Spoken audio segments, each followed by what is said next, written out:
ಇದ್ರೆ ನೆಮ್ಮದಿಯಾಗಿರ್ಬೇಕು. ಆದ್ರೆ ಕೆಲವು ಡೈರೆಕ್ಟರ್ಗಳು ನೆಮ್ಮದಿಯಾಗಿರೋಕ್ ಬಿಡದೆ ಕೆಲವು ಕೆಟ್ಟ ಸಿನಿಮಾಗಳನ್ನ ಡೈರೆಕ್ಟ್ ಮಾಡಿ ರಿಲೀಸ್ ಮಾಡ್ತಾರೆ. ವರ್ಷಕ್ಕೆ 100 ಸಿನಿಮಾಗಳು ಬರ್ತಾ ಇರುತ್ತೆ. ಆದ್ರೆ ಅದರಲ್ಲಿ ನೆನಪಲ್ಲಿ ಉಳಿಯೋದು ಕೆಲವು ಸಿನಿಮಾಗಳು ಮಾತ್ರ. ಕೆಲವು ಡೈರೆಕ್ಟರ್ಗಳು ಸಿನಿಮಾನ ಮತ್ತೆ ಅವರ ಆಡಿಯನ್ಸ್ ನ ಗ್ರಾಂಟೆಡ್ ಆಗಿ ತಗೊಂಡು ಸಿನಿಮಾ ಮಾಡ್ತಾರೆ. ಆಗ ಆಡಿಯನ್ಸೇ ಬಂದು ಅವರಿಗೆ ಬುದ್ಧಿ ಕಲಿಸ್ತಾರೆ. ಇವತ್ತಿನ ಈ ವಿಡಿಯೋದಲ್ಲಿ ನಮ್ಮ ಸ್ಯಾಂಡಲ್ವುಡ್ ಸ್ಟಾರ್ ಗಳ ಬೆಸ್ಟ್ ಮೂವಿ ಮತ್ತೆ ಅವರು ಮಾಡಿದ ಅಷ್ಟು ಮೂವಿನ ನೋಡ್ತಾ ಹೋಗೋಣ. ಇದು ನನ್ನ ಅನಿಸಿಕೆ ಆಗಿರುತ್ತೆ. ಇಲ್ಲಿ ನಾನು ಹೇಳಿರೋ ಬೆಸ್ಟ್ ಮೂವಿ ಅಂದ್ರೆ ಆ ಮೂವಿ ಎಷ್ಟು ಸಲ ನೋಡಿದ್ರು ಬೋರ್ ಆಗದೆ ಇರೋದು. ವರ್ಸ್ಟ್ ಮೂವಿ ಅಂದ್ರೆ ಫಸ್ಟ್ ಟೈಮ್ ನೋಡುವಾಗ್ಲೇ ತುಂಬಾ ಕಷ್ಟಪಟ್ಟು ನೋಡಿರೋ ಮೂವಿ ಅಂತ, ಅಥವಾ ನಾವ್ ಏನ್ ಮಾಡಿದ್ರು ಆಗುತ್ತೆ ಅಂತ ಆಡಿಯನ್ಸ್ ನ ಗ್ರಾಂಟೆಡ್ ಆಗಿ ತಗೊಂಡು ಮಾಡಿರೋ ಮೂವಿಗಳು. ಅದಕ್ಕೂ ಮುಂಚೆ ನನ್ನ ಚಾನೆಲ್ ನ ಕಂಟೆಂಟ್ ನಿಮ್ಗೆ ಇಷ್ಟ ಆದ್ರೆ ಈ ಚಾನೆಲ್ ಅನ್ನ ಸಬ್ಸ್ಕ್ರೈಬ್ ಮಾಡಿ. ನಂಬರ್ 1, ಕಿಚ್ಚ ಸುದೀಪ್. ಸುದೀಪ್ ಅವರು ಇಲ್ಲಿವರೆಗೆ ತುಂಬಾ ಮೂವಿಗಳನ್ನ ಮಾಡಿದ್ದಾರೆ. ಆದ್ರೆ ಅವರ ಬೆಸ್ಟ್ ಮೂವಿ ಅಂತ ನೋಡಿದ್ರೆ ಅದು ಕೋಟಿಗೊಬ್ಬಟ್ಟು. ಆ ಮೂವಿನ ಇವತ್ತು ನೋಡಿದ್ರು ಅದು ಯೂನಿಕ್ ಆಗಿನೇ ಇದೆ. ಅಲ್ಲಿದ್ದ ಕ್ಯಾರೆಕ್ಟರ್ಗಳು, ಸ್ಕ್ರೀನ್ ಪ್ಲೇ, ಸ್ಟೋರಿ ಎಲ್ಲದನ್ನ ಕೂಡ ಹೊಸದಾಗಿ ತೋರಿಸೋ ಪ್ರಯತ್ನವನ್ನ ಮಾಡಿದ್ದಾರೆ ಫಿಲ್ಮ್ ಮೇಕರ್ಗಳು. ಹಾಗೆ ಅದು ವರ್ಕ್ ಆಗುತ್ತೆ ಕೂಡ. ಸುದೀಪ್ ಅವರ ಬೆಸ್ಟ್ ಮೂವಿ ಅಂತ ಯೋಚನೆ ಮಾಡ್ತಾ ಹೋದೆ. ಆಗ ಮ್ಯಾಕ್ಸ್ ಕೂಡ ನೆನಪಾಯ್ತು. ಅದನ್ನ ಯಾಕೆ ಬಿಡೋಣ ಅಲ್ವಾ.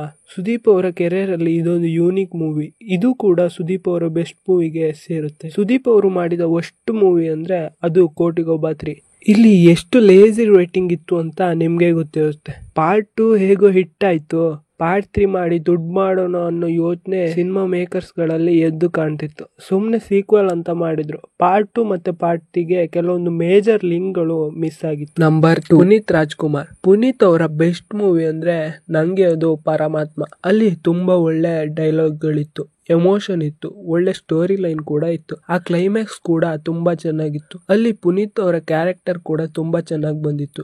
ಇನ್ನು ಪುನೀತ್ ಅವರ ಫಸ್ಟ್ ಮೂವಿ ಅಂದ್ರೆ ಅದು ಜೇಮ್ಸ್. ಹೌದು, ಇದನ್ನ ಎಷ್ಟು ಜನ ಒಪ್ತಿರೋ ಗೊತ್ತಿಲ್ಲ, ಬಟ್ ಇದು ರಿಯಾಲಿಟಿ. ಹೌದು, ಇದು 300 ಕೋಟಿ ಮಾಡಿದೆ. ಆದ್ರೆ ಅದು ಆಡಿಯನ್ಸ್ ಗಳ ಎಮೋಷನ್ ಇಂದ ಅಷ್ಟೇ. ಅಲ್ಲಿ ಒಂದು ಸ್ಟೋರಿ ಇರ್ಲಿಲ್ಲ. 10-15 ಜನ ವಿಲನ್ಗಳು, ಅವರು ತುಂಬಾ ರಿಚ್. ಇದೆಲ್ಲ ಎಷ್ಟು ನೋಡಿಲ್ಲ. ಜೇಮ್ಸ್ ಗಿಂತ ಯುವರತ್ನನೇ ತುಂಬಾ ಚೆನ್ನಾಗಿತ್ತು.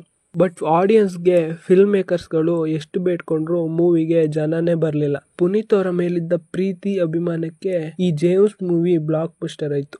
ನಂಬರ್ 3, ಉಪೇಂದ್ರ. ಇವರ ಬೆಸ್ಟ್ ಫಿಲ್ಮ್ ಅಂತ ನೋಡಿದ್ರೆ ಇವರು ಡೈರೆಕ್ಟ್ ಮಾಡಿರೋ ಎಲ್ಲಾ ಮೂವಿಗಳು ಬೆಸ್ಟ್ ಮೂವಿಗಳೇ. ಆದ್ರೆ ಎಲ್ಲದಕ್ಕಿಂತ ಉಪೇಂದ್ರ ಮೂವಿ ಮುಂದೆ ನಿಲ್ಲುತ್ತೆ. ಅಲ್ಲಿದ್ದ ಕ್ಯಾರೆಕ್ಟರ್ಗಳು, ಕತೆ, ಆ ಮೂವಿ ಜಾನರ್ ಇದೆಲ್ಲ ಆ ಕಾಲಕ್ಕೆ ಮತ್ತೆ ಈ ಕಾಲಕ್ಕೂ ಕೂಡ ತುಂಬಾ ಹೊಸದು. ಈ ಮೂವಿನ ಇವತ್ ನೋಡಿದ್ರು ಬೇಜಾರಾಗಲ್ಲ. ಅದೇ ಇವರ ಡೈರೆಕ್ಷನ್ ನ ಸ್ಪೆಷಾಲಿಟಿ. ಉಪೇಂದ್ರ ಅವರು ಮಾಡಿರೋ ವರ್ಸ್ಟ್ ಸಿನಿಮಾ ಕಡೆ ಬಂದ್ರೆ ಅದು 2 ಇದೆ. ಒಂದು ಕಬ್ಜಾ, ಇನ್ನೊಂದು ಐ ಲವ್ ಯು. 2 ಮೂವಿ ಡೈರೆಕ್ಟರ್ಗಳು ಒಬ್ರೆ. ಈ 2 ಮೂವಿನೂ ಫಸ್ಟ್ ಟೈಮ್ ನೋಡುವಾಗ ತುಂಬಾ ಕಷ್ಟ ಆಗಿತ್ತು. ಕಬ್ಜಾದಲ್ಲಂತೂ ಸ್ಟೋರಿನೇ ಇರ್ಲಿಲ್ಲ, ಏನೂ ಇರ್ಲಿಲ್ಲ. ಅವರಿಗೆ ಒಂದು ಸ್ಕ್ರಿಪ್ಟ್ ಬರೆಯೋಕು ಎಫೆಕ್ಟ್ ಹಾಕೋಕ್ಕಾಗಿಲ್ಲ. ನಾವ್ ಏನ್ ಮಾಡಿದ್ರು ಜನ ನೋಡ್ತಾರೆ ಅನ್ನೋ ಆಟಿಟ್ಯೂಡ್ಗೆ ಜನನೇ ಬುದ್ಧಿ ಕಲ್ಸಿದ್ರು. Number 4, D boss Darshan. Darshan ಅವರ ಬೆಸ್ಟ್ ಫಿಲ್ಮ್ ಯಾವುದು ಅಂತ ಕೇಳಿದ್ರೆ ನಾನ್ ಹೇಳೋದು ನವಗ್ರಹ ಅಂತ.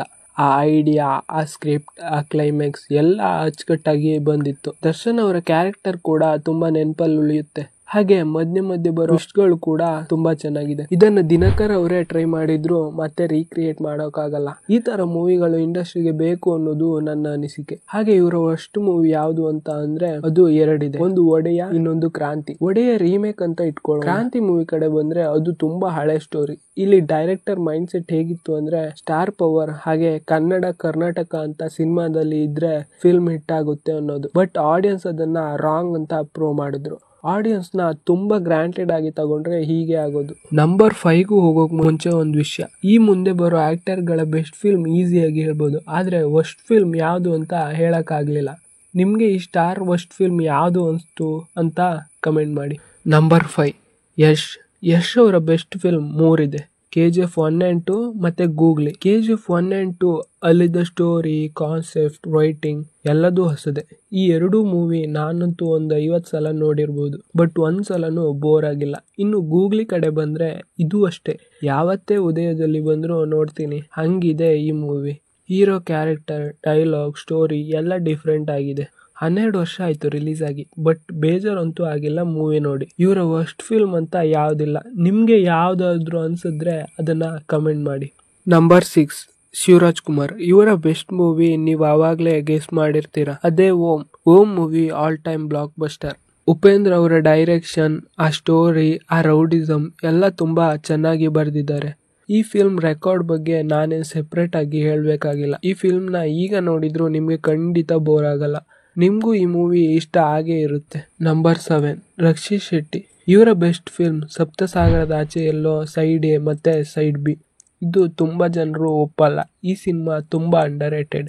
ಇದು ಮಾಡಬೇಕಿದ್ದ ಕಲೆಕ್ಷನ್ನೇ ಬೇರೆ. ಈ ಫಿಲ್ಮ್ ರೇಟಿಂಗ್ ತುಂಬಾ ಚೆನ್ನಾಗಿದೆ. ಇದರಲ್ಲಿ ಹೇಮಂತ್ ರಾವ್ ಅವರು ಹಾಕಿರೋ ಡೀಟೈಲಿಂಗ್ ಕೂಡ ತುಂಬಾ ಚೆನ್ನಾಗಿದೆ. ಈ ಫಿಲ್ಮ್ ಅನ್ನ ನಿಮ್ಮಲ್ಲಿ ತುಂಬಾ ಜನ ನೋಡಿಲ್ಲ ಅಂದ್ರೆ ನೋಡಿ. ಈ ಎರಡು ಫಿಲ್ಮ್ಗೆ ಫಿಲ್ಮ್ ಮೇಕರ್ಸ್ ಹಾಕಿರೋ ಎಫರ್ಟ್ ನ ಅಪ್ರಿಸಿಯೇಟ್ ಮಾಡಬೇಕು. ರಕ್ಷಿತ್ ಶೆಟ್ಟಿ ಅವರ ಮತ್ತೊಂದು ಬೆಸ್ಟ್ ಫಿಲ್ಮ್ ಉಳಿದವರು ಕಂಡಂತೆ. ಇದು ಈಗ ನೋಡಿದ್ರು ಖಂಡಿತ ಬೇಜಾರಾಗಲ್ಲ.